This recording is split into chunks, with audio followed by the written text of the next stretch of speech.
तर चला मंडळी, आज आपण साईबाबांचे दर्शन घ्यायला शिर्डीला निघालो आहोत. पण ब्लॉग फक्त शिर्डी पुरताच नाहीये, कारण शिर्डी जवळची काही सुंदर ठिकाण सुद्धा मी या ब्लॉग मध्ये कव्हर केली आहेत. रात्री 9:30 वाजता आम्ही घरातून निघालो. शिर्डी वाले साई बाबा की जय. घरून शिर्डीला पोहोचायला साधारण 6 तास लागले. सकाळी सुमारे 3 वाजता आम्ही शिर्डीला पोहोचलो. ज्या ठिकाणी आम्ही स्टे केला होता तिथे दुसऱ्या दिवशी उठून नाश्ता केला आणि मग मंदिराकडे निघालो. आमच्या हॉटेलपासून मंदिर अंदाजे 1 किलोमीटर अंतरावर होतं. पार्किंगचा त्रास टाळण्यासाठी आम्ही ऑटोने मंदिराला गेलो. आमच्याकडे आधीच ऑनलाईन दर्शन पास होतं. फक्त 200 रुपयामध्ये तुम्हाला पास मिळून जाईल. मंदिराच्या जवळ सुद्धा जाऊन तुम्ही पास काढू शकता. मंदिरात फोन आला नसल्यामुळे आम्ही फोन लॉकर मध्ये ठेवले.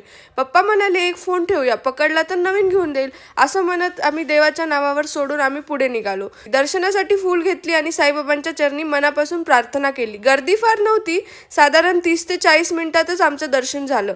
मंदिराबाहेर आल्यावर मंदिराच्या बाजूला असलेल्या लेंडी बागेत आम्ही काही वेळ घालवला आणि फोटो काढले. त्यानंतर आम्ही द्वारकामाई मंदिराला गेलो. तिथे थोडी गर्दी होती, पण दर्शन खूप छान झालं. दर्शनानंतर तर भूक लागतेच, म्हणून आम्ही बाहेर मस्त चना चाट आणि कैरीचा खार खाल्ला. तिथेच एक सोडावाले काका दिसले. इतका मस्त सोडा बनवतात ना.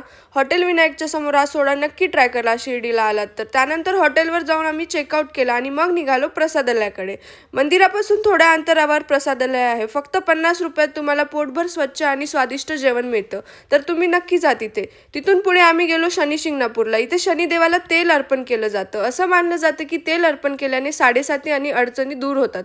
मंदिर खूप छान आणि शांत आहे. यानंतर आम्ही गेलो देवगडला, जिथे दत्त मंदिर आहे. मंदिर खूप मोठं आहे आणि मंदिराच्या मागे सुंदर अशी नदी आहे. इथे बोटिंग सुद्धा आहे. बोटिंगचं तिकीट फक्त 20 रुपये. शिर्डीपासून हे ठिकाण साधारण 70 किलोमीटर अंतरावर आहे, त्यामुळे नक्की जा इथे.